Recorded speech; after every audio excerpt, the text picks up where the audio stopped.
Today I would like to talk about bishops' reactions to the Vatican statement in which they said that blessings could not be given to couples in civil unions. So I'm just going to name several bishops. This isn't a comprehensive list by any means. Feel free to post anything I missed below. Brisbane, Australia Archbishop Mark Coleridge issued a statement in which he said that a church which says we can't ordain women is equally obliged to ask how we might include women in leadership. A church which says we can't bless same-sex unions is equally obligated to ask how we might include same-sex couples. So he basically has multiple levels of heresy in this statement, and he just happens to be a powerful archbishop in Australia. In Austria, 350 priests announced that they will continue to bless LMNOP couples. Belgian Bishop Johan Boni said that this document by the Vatican, quote, undermines the credibility of both the synodal path advanced by Pope Francis and the year of Amoris Laetitia. The president of the German Bishops' Conference, who many suspected prompted this statement from the Vatican, said that there are, quote, no easy answers to the question of blessings of LMNOP couples, and he referenced multiple times the doctrinal development of the church. And when I talk about the German bishops, I don't talk about every single German bishops. I speak to the majority, or at least the German Bishops' Conference, because a majority of German bishops are not actually Catholic, and you should probably find an SSPX church if you're in Germany. Now over to the United States, the Rainbow Network of Bishops, several of them released no statement that I could see. These included Bishop Stowe, McElroy, and Nighty-Night Cardinal Tobin. Now if they did release a statement, please let me know in the comments. Cardinal Cupich released kind of a tame statement. He said, the Vatican statement offers nothing new on the Church's teaching on the sacrament of matrimony. However, we must recognize the many positive elements, LMNOP relationships, quote,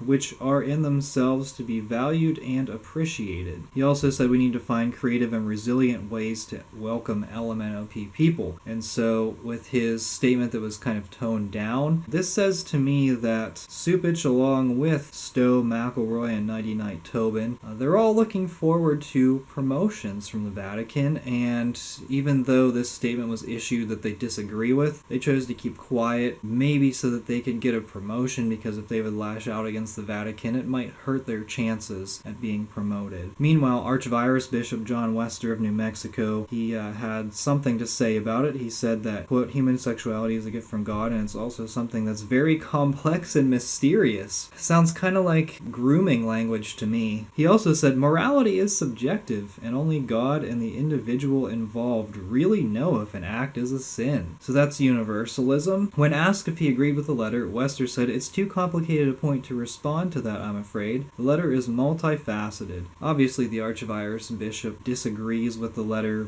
but it seems as though he doesn't want to undermine the previous statements that Pope Francis has made, because I know that these Corruption Network bishops strongly agree with Pope Francis on a lot of the decisions in the direction that he is headed, and so they don't want to hurt their credibility with Pope Francis. And there was a Catholic news agency article that discussed Cardinals O'Malley and Turkson and how they supported the Vatican statement. Now, Cardinal O'Malley is an interesting one. He has been on Pope Francis' C9, which is Pope Francis' close group of cardinals who he uses as advisors, but Cardinal O'Malley has fallen out of favor with Pope Francis, it seems, because he is hesitant to head in an extreme liberal direction. Some of you may disagree with that statement, but it seems like Cardinal O'Malley is not nearly as heretical as many of the other cardinals and bishops. Doesn't seem like Cardinal O'Malley is really a huge participator in the Rainbow Network, but I'd really like to see him take a strong stand in favor of Catholicism. We'll see if that ever happens. Cardinal Turkson, on the other hand, has a very good chance of being elected the next pope. Now, I'm going back to his 2013 comments on abuse. He was asked if Africa has a problem with the abuse of minors, and Cardinal Turkson said, not in the same proportion as we have seen in Europe, probably because African traditional systems kind of protect or have protected its population against this tendency, because in several communities and several cultures in Africa, homosexuality, or for that matter, any affair between two sexes of the same kind, are not countenanced in our society. So that cultural taboo, that tradition has been there. It's helped keep this out. So Cardinal Turkson makes the link between the LMNOP priests and abuse the sexual assault of minors. I know Cardinal Turkson would probably backpedal on these comments when asked now. He's a very big fan of Pope Francis. However, this is an encouraging sign for Cardinal Turkson. Anyway, the Church of Pachamama is very outraged about this Vatican document, and they were very opposed to any statistical analysis done between the connection of LMNOP and the sexual assault of minors. Cardinal Turkson just pointed out the obvious in 2013, and